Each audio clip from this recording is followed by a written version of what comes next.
Bienvenida, señora Pablos, a esta comisión. Entiendo que usted comparece para las dos preguntas, ¿verdad? Gracias. Bien, pues la primera de ellas, señorías, está formulada por el señor González Fruto, del Grupo Parlamentario Unidas por Extremadura. El autor de esta iniciativa, el señor González Fruto, dispone de 3 minutos para argumentarla y formularla. Cuando usted quiera, señoría. Gracias, señor presidente. Buenos días. Buenos días, tarde. Estamos ahí en el intervalo. A ver, la pregunta yo creo que usted conoce perfectamente por su formulación cuál es el contenido, pero voy a intentar precisarla el sentido. Además, la ventaja que tenemos con esta pregunta es que al mismo tiempo que la hemos formulado de manera oral, la hemos formulado de manera escrita. Por cuestiones personales se pospuso el anterior y ya tenemos la respuesta escrita. Con lo cual, como usted sabe, el decreto ley de medidas fiscales tenía una memoria económica, tenía un impacto económico calculado en torno a 23 millones y pico. Sin embargo, este decreto ley se transformó en un proyecto de ley, se incorporaron una serie de enmiendas del grupo parlamentario Vox y eso tuvo unas consecuencias. Nosotros ya tenemos la respuesta, no sé si ha cambiado con respecto a la respuesta escrita.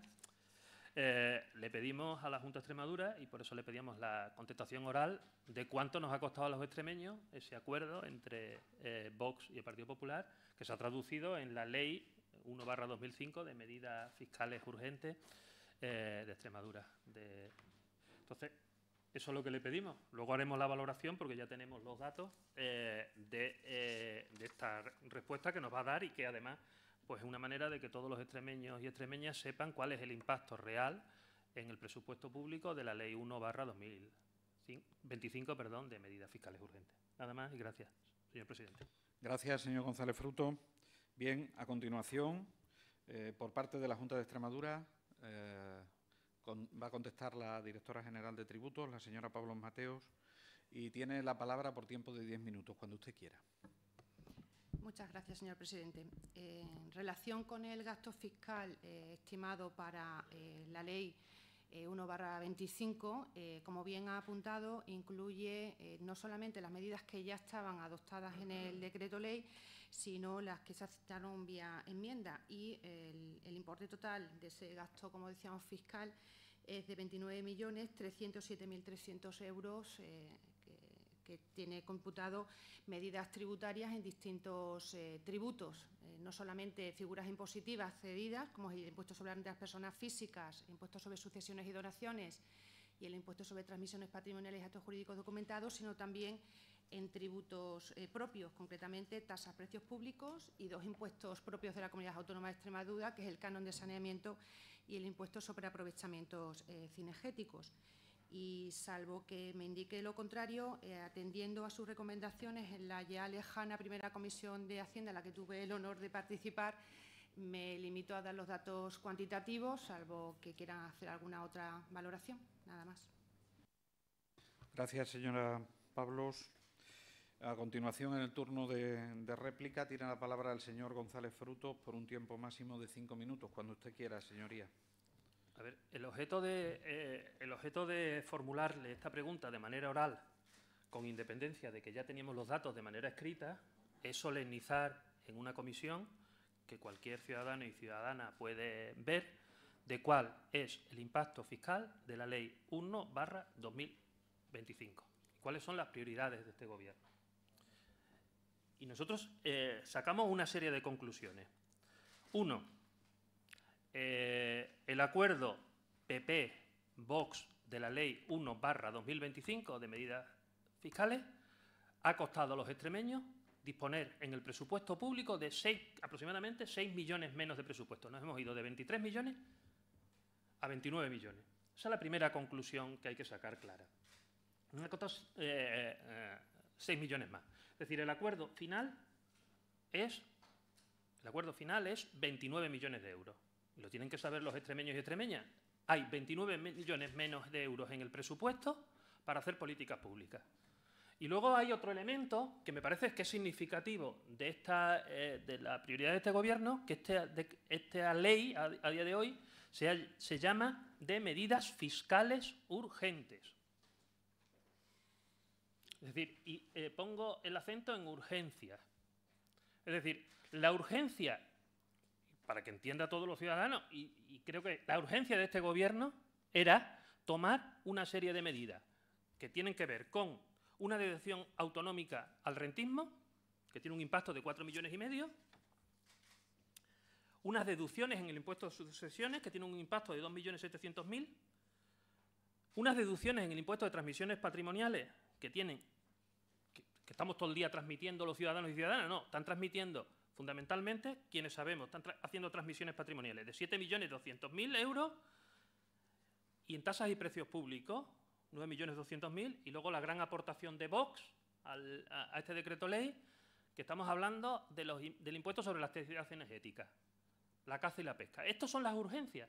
Es decir, y yo creo que es importante que sepamos, las urgencias de este Gobierno han sido esas. Y ahora habría que preguntarle, ¿esa es la urgencia de la ciudadanía extremeña? Es decir, tomar medidas urgentes son esas medidas. Bajar los impuestos a los cotos de caza, bajar las sucesiones y donaciones, bajar las bonificaciones fiscales al rentismo. Desde mi punto de vista, revela claramente cuál es el modelo de este Gobierno.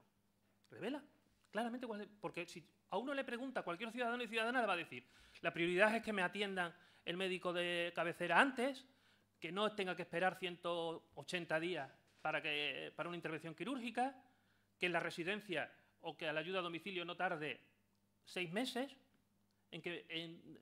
Claro, y eso vale dinero. Eso vale dinero. Simplemente, con los 29 millones que hemos perdido de presupuesto, se podrían subir las residencias a 22.000 euros aproximadamente en las plazas municipales. Se podrían concertar todas las plazas municipales. Se podrían contratar 500 profesionales sanitarios. Sin embargo, hemos pedido 29 millones de euros. 29 millones de euros. Y además, una de las cuestiones que yo dije en la última comisión, en la que tuve un debate con el señor Pacheco. El importe de los beneficios fiscales de Extremadura es minúsculo. El importe de beneficios fiscales es minúsculo en las bolsas de beneficios fiscales que hacen las comunidades autónomas.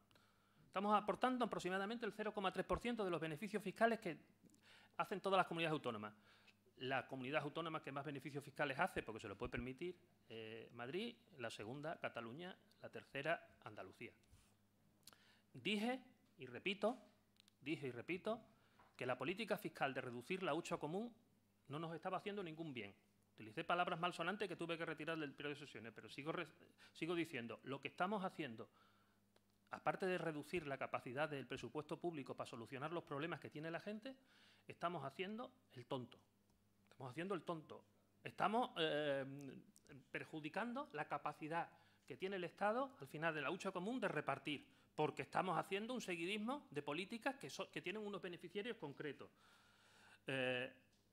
Yo lo único que constato, señora Pablo, yo sé que usted simplemente hace un informe de cuál es el impacto fiscal, es cuáles son las prioridades de este Gobierno y cuáles son las urgencias. Esas son las prioridades y las urgencias. Pregunten a los extremeños si las prioridades y las urgencias son estas. ¿Y quién se están beneficiando de esas prioridades y esas urgencias? Que vía de medidas fiscales. Tenemos hoy de nuevo el próximo jueves otro decreto ley de medidas urgentes. Liberalización del suelo. Estas son las prioridades de este Gobierno, no los problemas cotidianos que tienen los ciudadanos y ciudadanas. Nada más y gracias. Gracias, señor González Fruto. Bien, para el turno de dúplica, por parte de la Junta de Extremadura, y por un tiempo de 5 minutos, tiene la palabra la señora Pablo, cuando usted quiera. Gracias, señor presidente. Hacía referencia a prioridades. El desglose de los beneficios fiscales que se incluyen en la norma creo que determinan claramente cuáles son las prioridades. Y una de las prioridades es el acceso a la vivienda. Se están adoptando medidas atendiendo, como siempre digo, a las circunstancias de nuestro territorio y, en el caso de la vivienda, conociendo que en el ámbito rural hay unas particularidades que son atendidas a través de la deducción específica para la rehabilitación de viviendas en zonas rurales. Si a poco que indague sobre el mercado inmobiliario en el ámbito rural, conocerá que tiene varias características comunes, y es que hay una escasa oferta, donde en la mayoría de las viviendas hay que acometer importantes reformas de rehabilitación para poder que tengan las condiciones de habitabilidad que hoy se exigen, y hay una escasa cultura del alquiler. Por lo tanto, si se trata de garantizar el acceso a la vivienda, entendemos que se ajustan estas medidas a lo que se está demandando por parte de la sociedad. También en el ámbito del impuesto sobre transmisiones patrimoniales y actos jurídicos documentados se amplían los límites para esas donaciones, para adquirir una donación de una vivienda, transmitir o donar dinero para la adquisición de una vivienda, o permitir donar suelo sobre edificación. Es decir, es que están centradas en una problemática concreta que es común en el Estado, pero que tiene una incidencia también importante en nuestra comunidad autónoma.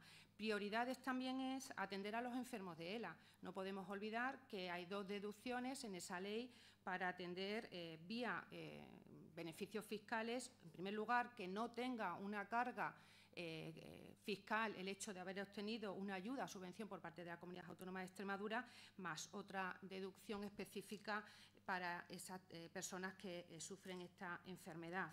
Ahí está otra de las prioridades del Gobierno. También es una prioridad de la Comunidad Autónoma de Extremadura garantizar que aquellas personas que han tenido una especial vinculación con el causante o que han vivido como hijos, pero no lo son a los efectos legales, sean reconocidos como tales a la hora de acceder o aceptar la herencia.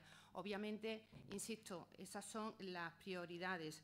Y quiero también recalcar otra cuestión. Habla de perder dinero. Yo creo que no debemos confundir lo que son las políticas de gasto con las medidas tributarias. Son cuestiones diferentes. En este caso, lo que se hace, y lo he dicho en numerosas ocasiones, es beneficiar a esos contribuyentes para incentivar o mejorar sus posibilidades de acceso a la vivienda. No quiero volver a insistir con esas personas enfermas de ELA o en el caso de las sucesiones y donaciones. Es decir, es reducir la carga fiscal en situaciones que sí deben ser atendidas, no solamente como el sistema tributario, que lo he dicho también en numerosas ocasiones, son unas medidas más que deberán complementarse con otras políticas de gasto, pero no son unas u otras, pueden ser compatibles y así se está haciendo. Muchas gracias. Gracias, señora Pablos. Bien, a continuación pasamos a la segunda de las preguntas que forman parte de este segundo punto del orden del día. La segunda pregunta está formulada por el señor Amado Borrella, que dispone de 3 minutos para argumentarla y para formularla. Cuando usted quiera, señoría. Muchas gracias, señor presidente. Señoras y señores diputados, señora Pablo, bienvenida